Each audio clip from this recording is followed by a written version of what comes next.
Living over a stream of polluted water, how long one El Cajon family lived with toxic fumes before they found out about it.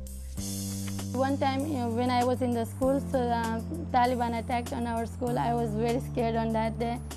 So my father also was worrying about us. That's why we came here.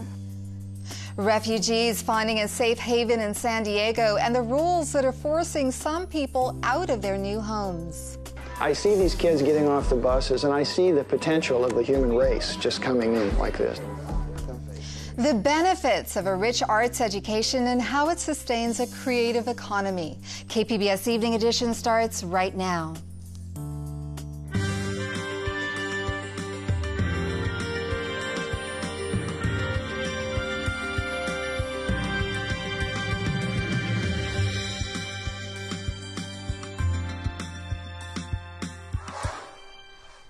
Good evening. Thanks for joining us. I'm Amita Sharma. North Korea is responding tonight to warnings made by President Trump Tuesday of fire and fury. In a statement, the North Korea's military said it's planning a military action near Guam by mid-August. The statement was carried by the country's state-run news agency. Authorities in North Korea organized a massive rally today against the latest round of sanctions imposed by the United Nations. Sanctions have been imposed in response to 2 long-range missile tests conducted by North Korea in July. This is a developing story, and there's more coverage on PBS NewsHour coming up at 7. There's new information in the federal investigation of Republican Congressman Duncan Hunter. A search warrant made public today reveals the probe's focus includes fraud and possible conspiracy. The document shows that investigators seized computer equipment, bills, and other documents in a February raid at the home of Hunter's campaign treasurer. Hunter's office did not respond to a request for comment. Hunter's campaign spending practices have faced scrutiny after published reports that the money was used for video game purchases, groceries, and other items. The congressman eventually reimbursed his campaign around $62,000 for expenses like a family vacation in Italy, dental surgery, and purchases at the Disneyland gift shop. Soon we'll see a changing of the guard at Sandag. Executive Director Gary Gallegos announced he will retire at the end of the year. Sandag is San Diego's regional planning agency, and Gallegos has been at the helm for 16 years. Gallegos said in a statement that he was ready to leave given the progress made on 3 major initiatives. His resignation comes in the wake of a scandal over Sandag's estimates about how much money it would raise through tax measures. The Sandag Board of Directors voted last Friday to review Gallegos' performance. 2 LGBT rights organizations filed a lawsuit in federal court today challenging President Trump's tweets about banning transgender people from the military. The suit was filed on behalf of 5 transgender service members with a combined 60 years of military experience. Trans people have been allowed to serve openly in the U.S. military since last June. Toxic fumes in the home. It's a nightmarish possibility faced by many of El Cajon's residents. Their mobile homes sit directly over a highly polluted stream of underground water. Now, one hard-hit family may finally have the chance to move out. Ingrid Lobet with our media partner iNewsSource reports.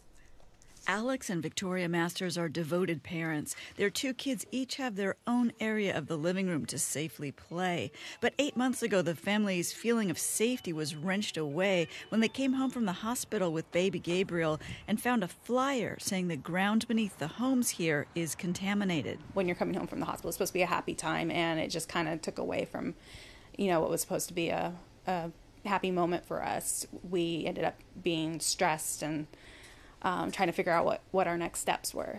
Testing in their home confirmed harmful vapors have been getting in at high enough levels to require immediate action. The family doesn't know how long they've been exposed. The underground pollution has been there for decades. I raised Vincent in this house. So he and TCE goes in vitro. So even when my wife was pregnant with both my first and second son, they were being poisoned from inception. The company legally responsible, Amatec, placed an air filter in the living room, but then no one came back for months to make sure the filter was working, reducing the fumes. Experts say that's wrong. They should have come back after a few days after installing those air filtration units. I'd say 3 days at most, and they should have taken another set of samples to make sure that the air filtration units were doing the job. A consultant to Amatec did not defend the treatment the Masters received. We had absolutely no reason to think it wasn't working.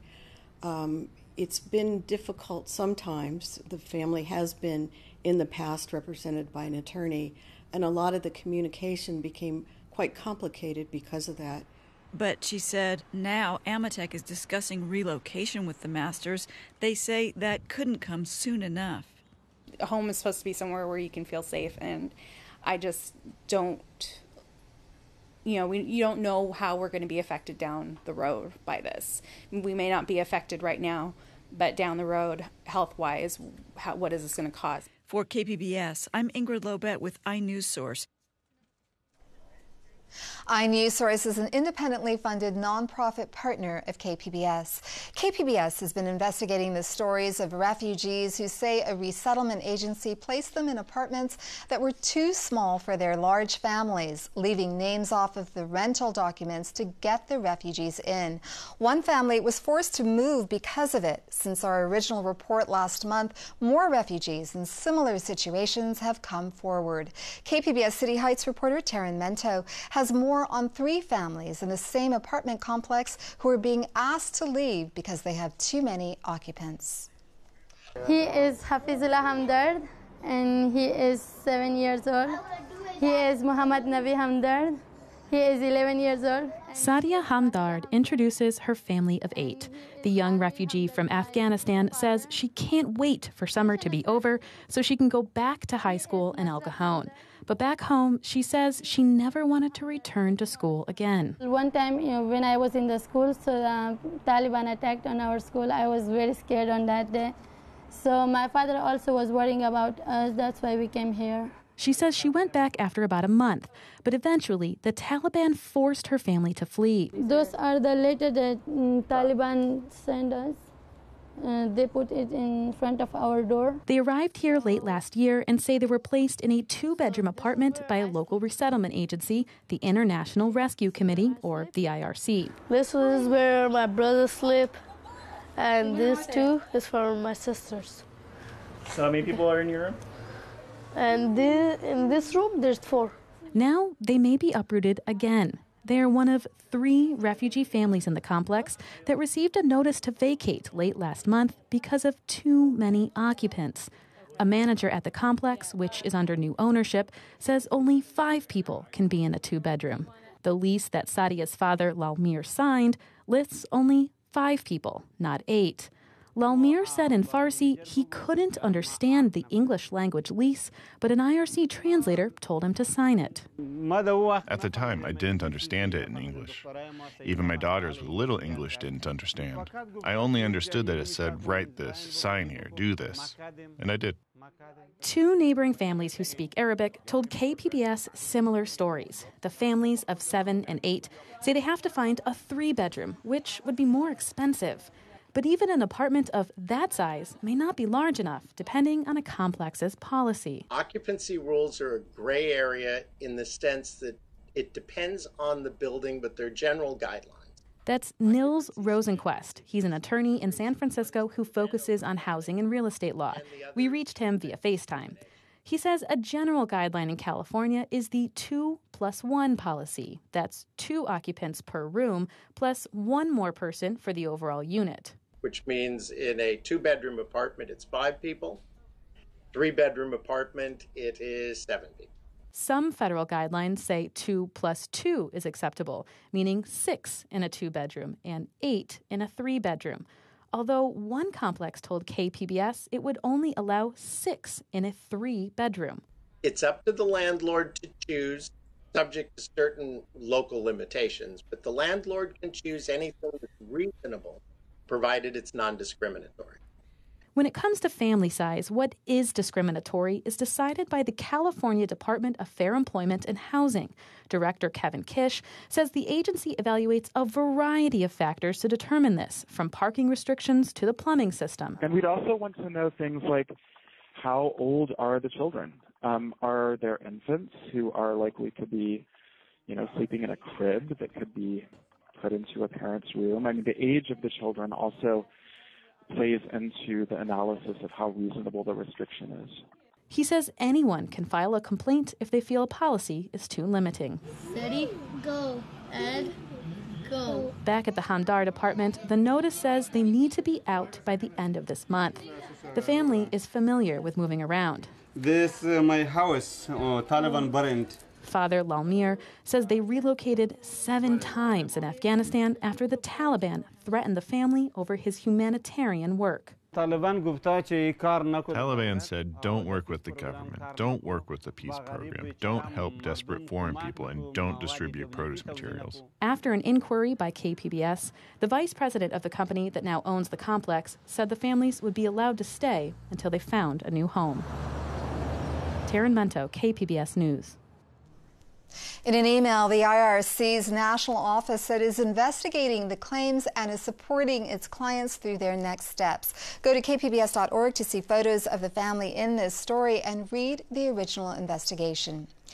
The median price of a single-family home sold in San Diego County in July was $620,000. That's 11% higher than July of last year. The number of homes that changed hands last month was 20% lower than June and 7% below July 2016. A report by the San Diego Association of Realtors shows nearly 2,000 single-family homes were sold in July.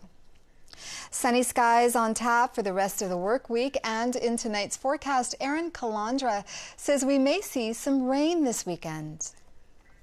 Well, we are seeing some gorgeous weather here in the San Diego region, just as we should be here for this time of year. Taking a look at our radar and satellite, there's really nothing going on. It is pretty quiet and very enjoyable in much of the region. Taking a bigger look, we are seeing some scattered thunderstorms in Nevada, also into Utah, but in Southern California here, it is awfully quiet. We do have some cool air that's coming in off the coast, which is going to create some cloud coverage overnight, which is nothing new, 69 degrees. And again, those clouds will break up around lunchtime, and then we'll have plenty of sunshine. Oceanside tonight, 64 degrees, San Diego 69, Ramona 58 degrees for our low, and in the deserts 76 degrees in Borrego Springs, Mount Laguna 60 degrees for the low in the mountains. We do have this cool air coming in off the Pacific. That means right here along the coast we could see some gusty winds, a bit cooler, and also some cloud coverage, more so than we might normally see right along the coast. Inland, though, it's going to be very hot. We're still in the triple digits in the deserts. Well, here's that cool air I was talking about coming right off. But what we're also seeing is this high pressure system weakening and moving away, which means this moist air that's coming from Mexico, is going to be able to reach its way into the Four Corners again, which means we'll see some pop-up thunderstorms, maybe even some isolated flooding and some flash flooding from those monsoons. They will reach us here in the mountains and also in the deserts by the weekend. So Oceanside 80 degrees with a couple clouds breaking up tomorrow.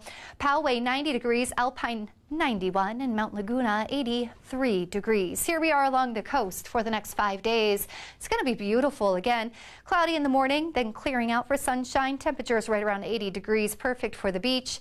Inland a bit warmer. We're in the 90s with some sunshine, maybe a couple clouds breaking up throughout the day. In the mountains, we're in the 80s, so a bit warm with a passing shower, especially on Saturday, also on Sunday. Then it should remain dry for the beginning of the work week.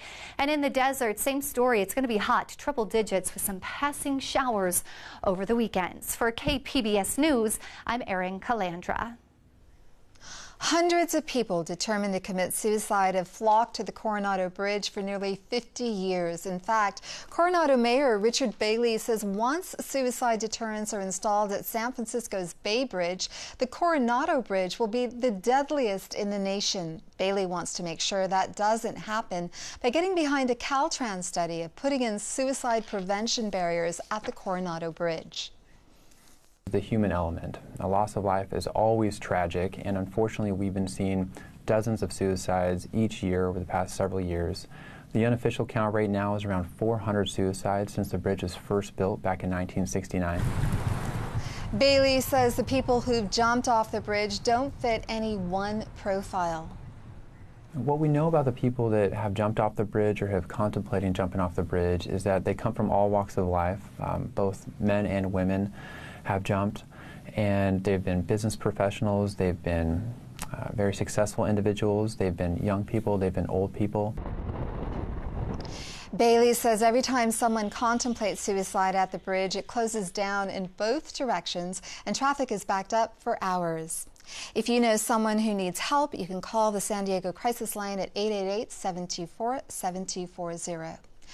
5.5 million Americans have Alzheimer's disease. There is no cure for it, but new research presented at the Alzheimer's Association International Conference in London may offer some clues. Earlier today, KPBS health reporter Kenny Goldberg spoke with Dr. Keith Fargo. He's the director of scientific programs for the Alzheimer's Association.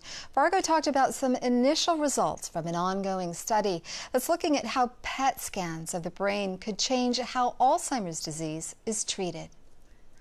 What was shown was that the treatment plan, after a person gets one of these scans, changes in 67% of the cases, which was quite a surprise. It was expected that the treatment plan might change in about 30% of the cases, so 67% is quite a large change. And what does that indicate about whether people are being treated appropriately now? It indicates that there's a challenge in terms of diagnosing Alzheimer's disease and other dementias. So we know that there are many different causes of dementia, Alzheimer's disease being the most common, but it's not the only one. And there are many challenges to diagnosing what exactly is causing a person's dementia. What is the current way doctors diagnose dementia right now? Right now it's a clinical diagnosis, so there's no definitive test to tell whether a person has Alzheimer's disease or another dementia. What they do is they'll ask a number of questions of the person, the physician will take a family history, there may or may not be neuropsychological testing, paper and pencil, cognitive tests, things like this. Sometimes they may use an MRI scan, but the problem with the MRI scan, which can be very informative, is that it really only tells you about Alzheimer's disease once the disease has already progressed to a fairly high degree. Whereas this new scan, this amyloid PET scan, can give information about whether a person may have Alzheimer's disease much earlier in the disease process. And why aren't PET scans being routinely used now to diagnose the disease? The PET scans are FDA approved, and so they are available now for clinical use. The issue is whether insurance companies, including Medicare, should pay for them. And what we don't know yet is whether they lead to better outcomes for patients. And if they don't lead to better outcomes for patients, it doesn't necessarily make sense to pay for these very expensive scans. So what this study is all about, we know that it works from a research standpoint, but what we don't know is does it make for better outcomes for patients. That's what this study is aimed at discovering. This whole field of Alzheimer's research, it's a burgeoning field. There's a lot more money going into it, a lot more attention being paid to it. Why is that? Every year, more and more people develop Alzheimer's disease in the United States. It's becoming much more prevalent than it has been in the past. Currently, there are 5.5 million people in the United States today with Alzheimer's disease. Virtually all of us know someone who has Alzheimer's disease, maybe in our own family. It's very, very common. As that continues, more and more people are becoming concerned about Alzheimer's disease. We know that now that people are as concerned about Alzheimer's disease as they are about cancer. And when you have that level of concern in a society, it leads people to take action. And we have Congress has actually been very generous in recent years about increasing funding for Alzheimer's disease research as it becomes more and more a part of their radar. There's a lot we know about Alzheimer's disease. There's a lot we don't know. Where are we on that scale, on that balance there? That's a good question. We're learning more and more. Alzheimer's disease was discovered a little over 100 years ago. Since that time, we've learned a lot, but we haven't learned enough yet to actually create a therapy that can stop the disease in its tracks. And that's where we need to be. The good news about this increased funding that we've seen recently is there will be more and more good ideas that scientists can now pursue that there simply wasn't money to pursue before. I predict that we're actually entering potentially a golden age of Alzheimer's disease research. It wouldn't surprise me at all if in the not too distant future we have a very effective medication come out of clinical trials. But we're not there yet. We're not there yet. There are some medications available. The medications, though, are what we call symptomatic medications. In other words, they can treat your cognition for a period of time, but they don't do anything to stop the underlying course of the disease. Right now, Alzheimer's disease, unfortunately, is a death sentence, and that's what we're trying to change. Well, thanks very much. Thank you. That was KPBS health reporter Kenny Goldberg speaking with Dr. Keith Fargo, Director of Scientific Programs for the Alzheimer's Association. Education, particularly in the arts, will play a pivotal role in preparing students' creative capacities. In this KCET report, we explore all the different ways an arts education can fuel the creative economy.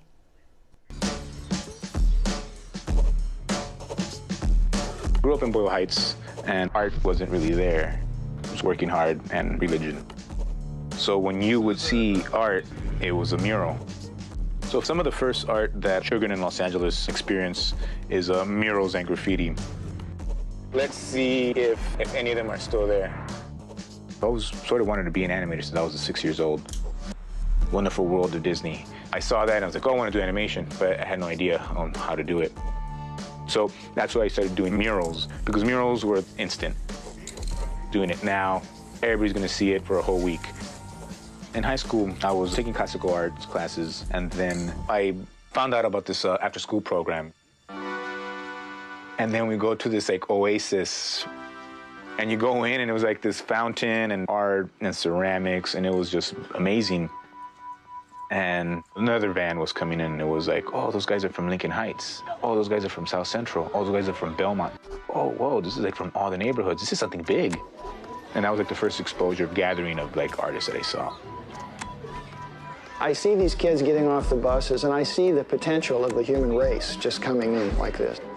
And I'm thinking to myself, how can I impact these kids? How can I help them to be prepared for what they're going to face when they grow up? To be creative, to be inventive and spontaneous. Power of training in that way really is setting the stage for a life of success, and it is really important for the future. As a public school teacher, I value all the core subject areas, but you have to develop value for arts education. Because whatever they're learning in arts, they're taking it back into the classroom, and they're finding ways to incorporate it into all the different subject areas. I think the stereotype around art education really is based in, oh, they're having a nice time. Isn't that cute? They're making these pretty little pictures. They think, oh, art can't possibly be as important as math or science or language or any of those other things. By not realizing that art actually is a way of opening the doorway to all of the possibilities. So some kids will take a class in drawing and they'll say, wow, I want to become a clothing designer. I want to design automobiles. I want to build a new kind of spaceship. All of these things from the creative experiences they have, it empowers kids to be able to go into the future. There's something like 800,000 jobs that require creative ability, people to be able to draw, to paint, to be able to work creatively. Nonprofit arts organizations are the backbone of the creative economy. They create access, they provide and develop the content, and they're really the research and development for the industry. Nonprofits are basically the original public-private partnership that government, individuals, and corporations and the philanthropic community need to make sure that this creative pipeline exists. Students from the Los Angeles Unified School District come from their classroom by school bus to get intensive arts education, creativity, critical thinking, and then take that back with their classroom teacher to their school. When we come back from art class, I do see them change in how they are as problem solvers or as critical thinkers. I can see that they're learning to approach problems outside of the box. And I think it helps build confidence in my kids. Yesterday, speaking to a student making a marble run, I asked her what it was to be an engineer. She did not know. And I said, maybe someday you'll think about that, because we could see that she was enjoying the process of building, and maybe someday she'll be a lead engineer for Boeing, who knows.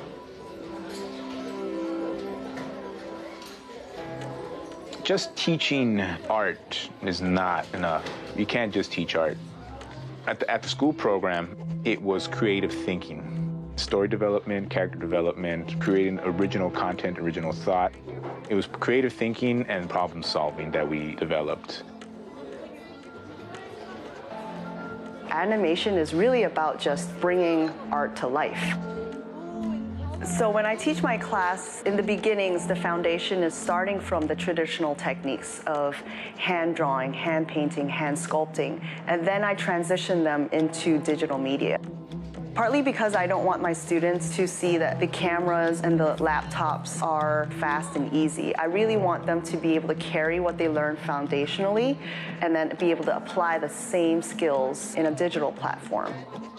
It was very important for me to have students be connected to industry standard software so that they know what techniques are used by professional animators. Those students get the old school and they get the new school. This story was made possible by the Corporation for Public Broadcasting. Here's a look at what we're working on for tomorrow in the KPBS newsroom. On Morning Edition, it may be the perfect spot to watch a total solar eclipse.